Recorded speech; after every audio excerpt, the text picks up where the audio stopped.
A redação da prova da Polícia Federal será organizada pela banca CESP-Sebrasp. O terror de muitos concurseiros, mas hoje eu quero vir aqui para te mostrar aquilo que não te dizem sobre CESP. Muitas vezes, na minha concepção, essa banca, que é muito temida, na verdade é injustiçada. Por quê? Quem sabe exatamente apresentar aquilo que o avaliador quer, não tem do que se reclamar. Mas antes da gente começar esse vídeo, eu quero que você faça um combinado comigo. Te inscreve aqui para a gente bater a meta dos 1000 inscritos e deixa o teu curtir para que possa valorizar o nosso trabalho e nos ajudar a entregar conteúdo semanalmente. A redação do CESP é aquele famoso ame-o ou deixe-o. Por quê? Porque se por um lado existem bancas que são extremamente abstratas, subjetivas e não deixam muito claro aquilo que de fato querem, CESP, por sua vez, é uma banca que gosta de deixar bem especificado aquilo que deve constar na redação para que o candidato atinja a melhor nota possível. E como é que isso funciona?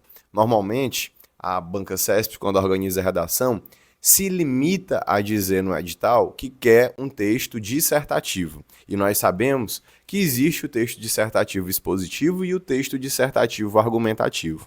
Quando você tem um texto dissertativo cujo conteúdo está associado a atualidades, e eles deixam isso claro no edital, conteúdo relacionado a atualidades, inclusive em alguns editais, eles até especificam quais são os eixos temáticos de atualidade. Por outro lado, nós temos texto dissertativo de editais da CESP-Sebrasp que não direcionam esse conteúdo para atualidades, mas sim para aquele conteúdo que vai ser cobrado na prova objetiva. Então aí a gente tem um perfil mais voltado para aquilo que se espera do texto dissertativo expositivo. Por quê? Porque a diferença entre o texto dissertativo argumentativo e o dissertativo expositivo é justamente o foco que a banca quer de você. Quando você tem um texto dissertativo expositivo, o foco da banca é na exploração do conteúdo pelo conteúdo, ou seja, saber se o candidato domina aquele assunto. E normalmente essa dissertação acontece naqueles cargos para os quais se exige uma prova discursiva cujo conteúdo está contemplado na prova objetiva.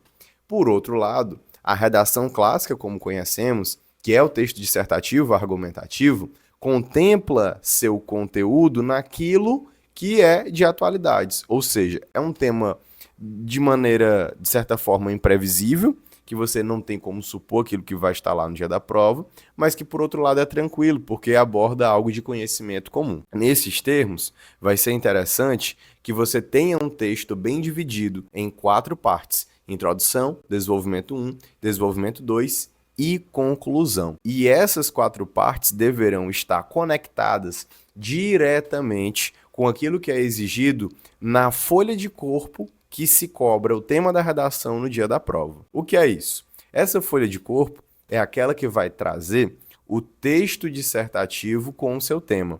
E na CESP é muito comum você verificar a presença de 1 ou 2 e às vezes até 3 textos motivadores para facilitar a compreensão do assunto por parte do candidato. Então você vai lá, observa aqueles textos motivadores e entende melhor qual é o tema. Logo em seguida você verifica que tem uma frase, um tópico específico, trazendo para o candidato qual é o tema que quer que seja abordado. Isso é uma conduta diferente, por exemplo, da banca FCC, em que você tem apenas um texto motivador de maneira extremamente abstrata, com um conteúdo muitas vezes filosófico e sem um direcionamento específico para a redação.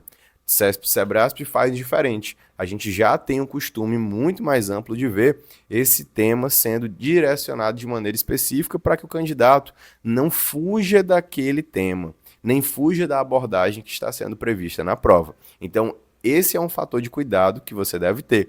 Não fugir daquela abordagem que está sendo apresentada. Quero, inclusive, que agora a nossa edição coloque aqui do lado para você ver um exemplo de prova do CESP-Sebrasp. Você vai perceber que tem o texto motivador para que o candidato tenha um contato mais íntimo com aquele tema, tem a frase trazendo o tema, muitas vezes inclusive em negrito, para não restar dúvidas sobre qual deve ser o foco central de abordagem, e abaixo você vai perceber que o CESP tem uma mania de trazer tópicos. Como assim tópicos? você vai perceber que ele direciona o que deve ser abordado durante o texto. Então, a gente costuma ver uma frequência de 2 ou 3 tópicos. E aí, como é que você vai proceder se forem 2 ou se forem 3 tópicos? Da seguinte forma: se você observar que aqui do lado você tem 3 tópicos a serem debatidos, a sua introdução tem que ser neutra, contextualizando e trazendo uma tese acerca do tema que foi apresentado. E, na sequência, o seu desenvolvimento 1 vai trazer o assunto referente ao primeiro tópico que foi delimitado. O seu desenvolvimento 2 vai trazer um assunto referente ao segundo tópico que foi delimitado e a sua conclusão, por conseguinte, trará o assunto cujo tópico 3 delimitou. Então, é uma observação, até de certa forma, lógica que o CESP faz. Cada momento do texto deve ter uma abordagem. Nos textos dissertativos expositivos, cuja atribuição de pontos se deve majoritariamente ao conteúdo que foi explorado pelo candidato, não há, de uma maneira muito expressiva, uma atribuição de nota por fatores externos ao conteúdo. Mas no dissertativo argumentativo, sim, você precisa manter essa formalidade e é interessante que você divida com essa estrutura de introdução, desenvolvimento 1, desenvolvimento 2 e conclusão. Há candidatos que optam por fazer um desenvolvimento 3 quando há um terceiro tópico, mas isso normalmente não é muito interessante por 2 motivos. O primeiro é porque faltará espaço para fazer depois um parágrafo conclusivo e os parágrafos de desenvolvimento não contemplarão tudo aquilo que foi exigido na folha de corpo. Então fica um desenvolvimento meio michuruca, pouco desenvolvido. O segundo motivo é porque, em regra, o terceiro tópico desse estilo de prova pede que o candidato traga uma intervenção, uma solução a respeito daquele tema. E aí já é interessante que você faça isso no parágrafo derradeiro, ou seja, encerrando o texto. E aí você já encerra com essa suposta intervenção. Inclusive, em últimos temas aplicados pelo CESP-SEBRASP, nós tivemos oportunidades em que foi pedida não apenas uma intervenção, mas 2 intervenções. Um exemplo disso foi a prova que aconteceu no Ministério Público do Ceará, cuja prova foi organizada pela Banca CESP e teve esse índice de cobrança em uma das 2 aplicações. Então você pode até pegar este exemplo para tomar como base e observar que há, como foi apresentado aqui do lado, essa inclinação de um texto motivador, um tema e 3 tópicos para você desenvolver ao longo da prova.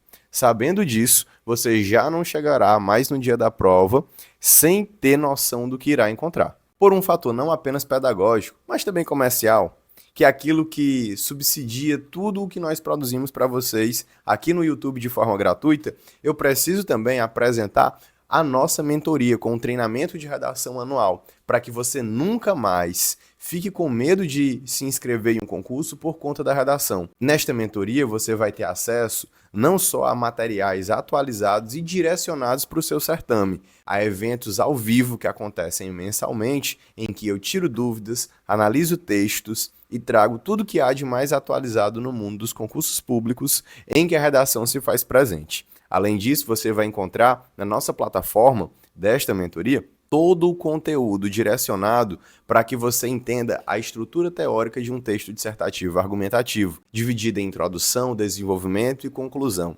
bem como correções para que você não só aprenda o que deve ser feito, mas teste se você está fazendo isso da maneira correta. Tudo isso por um valor extremamente acessível. E se você for observar, não existe nenhum outro curso no mercado que te entregue tanto conteúdo, tanta orientação, com inclusive correções direcionadas para o concurso que você deseja fazer, por este valor que é irrisório. Então, se você tem interesse de participar da mentoria que mais aprova em concursos públicos, aproveita o link na descrição e faça a sua matrícula com desconto exclusivo para os nossos alunos do YouTube. Além disso, é claro, por conta de todo esse conteúdo que foi produzido para você, deixe aqui embaixo a sua curtida, deixe o seu joinha e um comentário para nos ajudar a decidir qual vai ser o assunto do próximo vídeo a ser disponibilizado aqui. Eu agradeço a sua participação com o nosso projeto